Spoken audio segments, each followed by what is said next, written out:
Please let me in Grandma's house. Early one winter morning, I opened the door to get the newspaper and couldn't believe my eyes. My 5-year-old grandson was shivering in the yard, hugging his knees.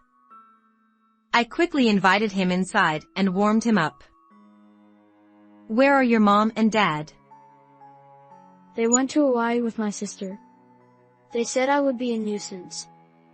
I was shaking with anger at the shocking words that came out of my grandson's mouth after his body stopped shaking. Why didn't they take my grandson with them? And what were they thinking, leaving him out in the cold like this? I swore to show my son and daughter-in-law hell for their terrible treatment. My name is Skylar, and I'm 58 years old. I'm still working as a nurse. I lost my husband to illness early on, so I raised my only son, Austin, on my own. I worked hard to make sure he had everything he needed and didn't feel miserable because he only had one parent. I couldn't give him as much attention as I wanted because I was so busy, so I gave him everything he wanted. As a result, Austin was a little selfish and spoiled, which worried me. However, 6 years ago, he got married and became a wonderful father to his 5-year-old son William and 4-year-old daughter Isabella. His wife Abigail is a bit flashy, but she gets along well with Austin. Also, my 2 grandchildren are so cute that I can't help but love them. My son's family lives about a 10-minute walk away, and I thought I'd watch over them without interfering too much. We've maintained a good distance, so our relationship has been good. As a nurse, I have some savings and a decent income, so I've given them plenty of gifts and assistance at important times. As a result, I sometimes feel like my son and his family are taking advantage of me, but raising children is expensive, so I've overlooked some things. However, there was one thing that I couldn't help but worry about. It was the difference in attitude towards my son's children, William and Isabella. Especially Abigail had been saying that she wanted a girl even before she got married, and it seemed that she was only fond of my granddaughter. It seems that she wants to make Isabella an idol, so she invests in her, such as dance, piano, and English, and lets her do anything. Isabella is good at everything. She's my proud daughter. She praised only her daughter regardless of whether William was present or not. On the other hand, my grandson, who seems to want to attend a soccer classroom since watching the World Cup, has become completely fond of soccer. Hey, Abigail. William seems to want to learn soccer. Why don't you let him go to class? Oh, that's impossible for him. It's a waste of time and money. She even said, "It's a waste of money." I couldn't take it anymore and consulted my son. It's about William, but why don't you let him learn something? I'll help too. No, he can't do it, so it's okay. I offered to help with my grandson's lessons to Austin, but he refused. My son and daughter-in-law say William can't do anything, but he's a smart kid who speaks quickly. He also loves to draw, and his drawings are charming in terms of color and composition, and are popular with young nurses at work. Please take a look at William's painting too.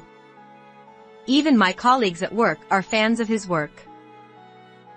Huh? It's probably not a big deal anyway. Paintings are useless, aren't they? My son and daughter-in-law laughed at William's paintings without even looking at them.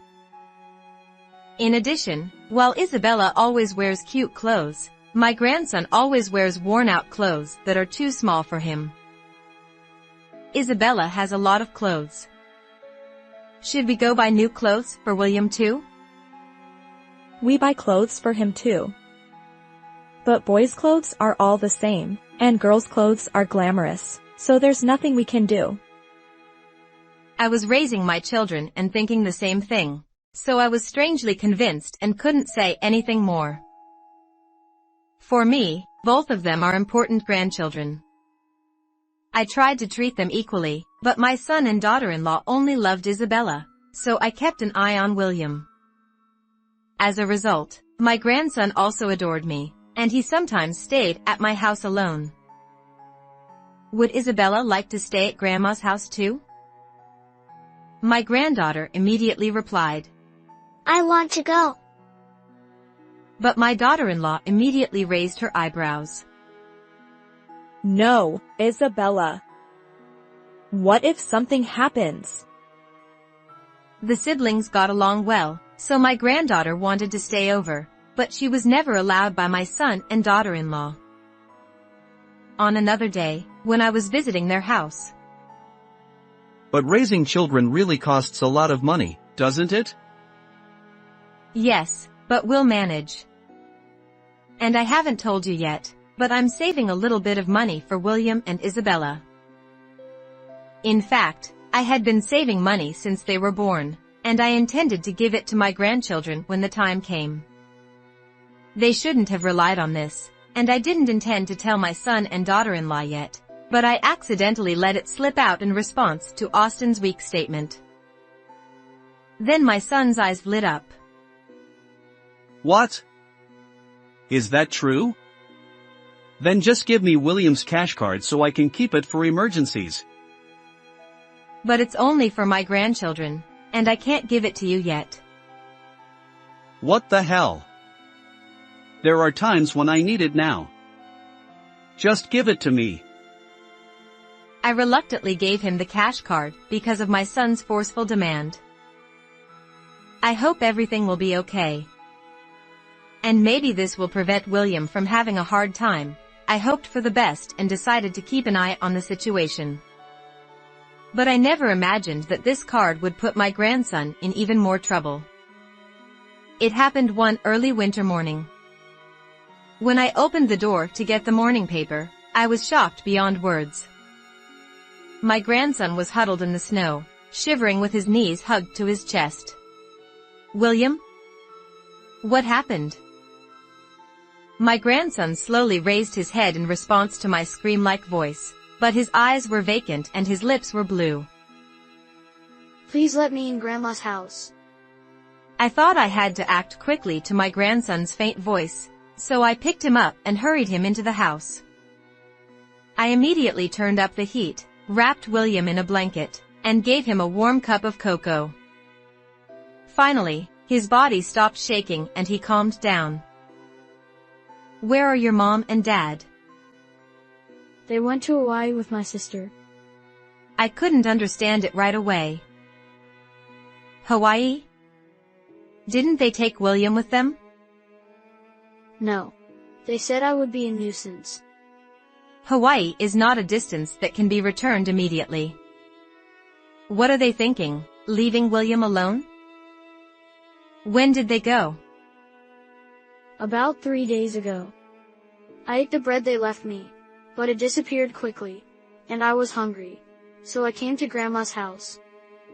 Oh my. So William was alone all that time? My poor grandson spent the winter alone, without enough food or sleep. I immediately prepared breakfast and took my grandson to the dining table. He seemed quite hungry and was gobbling up the food while repeatedly saying delicious. I wish you had come here right away.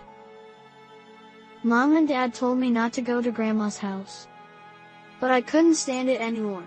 Sorry, Grandma. I was so angry at the terrible treatment that I felt like I was going crazy. William, you can relax now.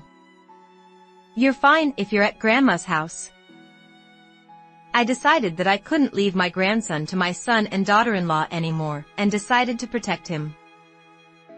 Afterwards, I took William to the hospital because I was worried about his health, but he was not in critical condition, although he was a little weak.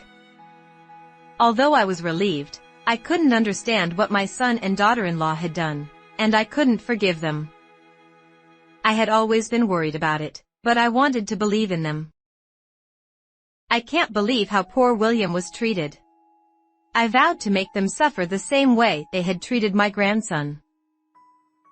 I took a week off and decided to investigate various things because I wanted to be with William. Then, when I had some free time, I suddenly had a question. Come to think of it, what about the travel expenses for their trip to Hawaii? No way, I had a bad feeling, so I checked the balance of the cash card I had given to my son, which had decreased by about $10,000.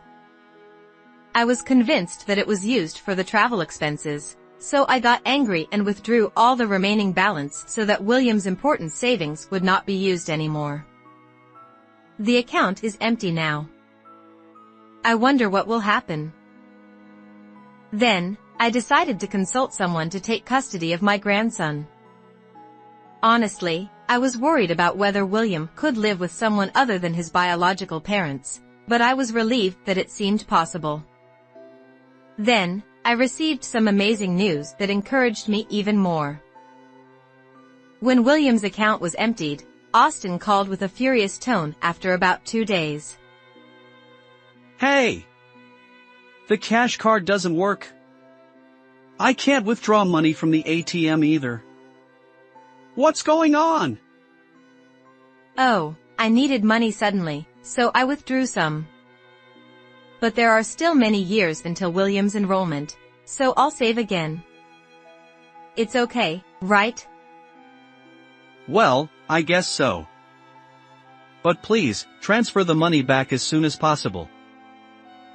I was completely exasperated by how shameless he was. However, I managed to keep my urge to shout at him in check and covered up the situation without mentioning Hawaii. Then, my son hung up the phone without saying anything more. 3 days later, my son and his wife returned home. Austin noticed that William was missing and immediately contacted me.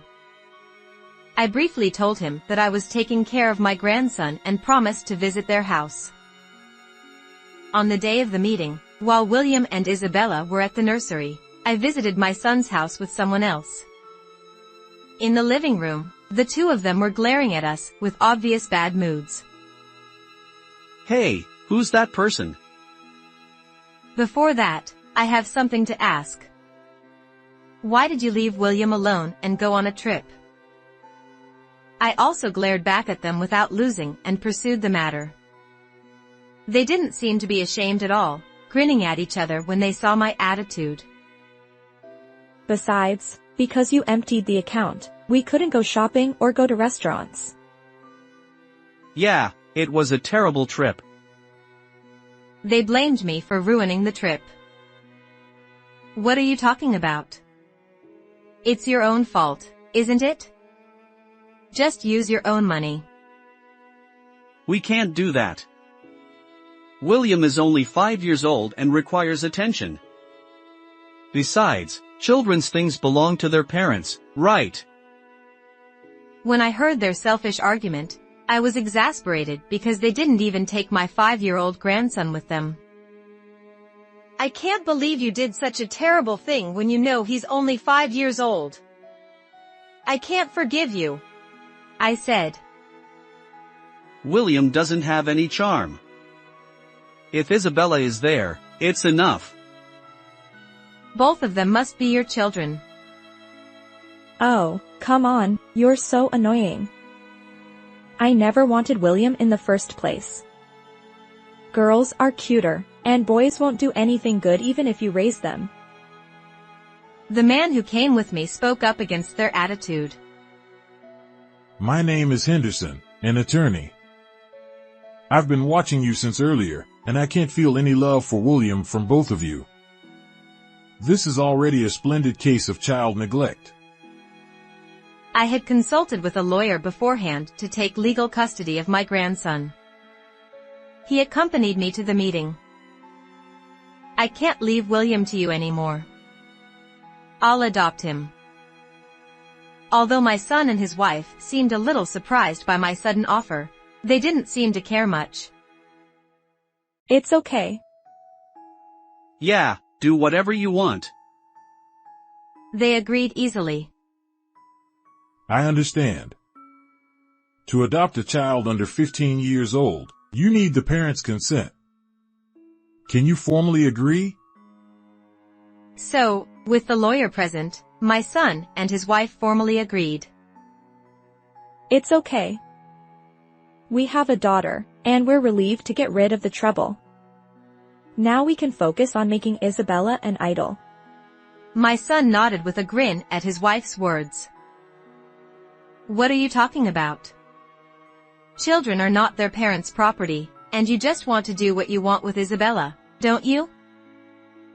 Shut up. My son spat out the words with disgust. I've recorded all your statements so far, and I'll consult with the Child Consultation Center about your actions. Whatever, do it if you want. Abigail remained strong and unyielding. So I decided to mention my granddaughter, whom I love, here.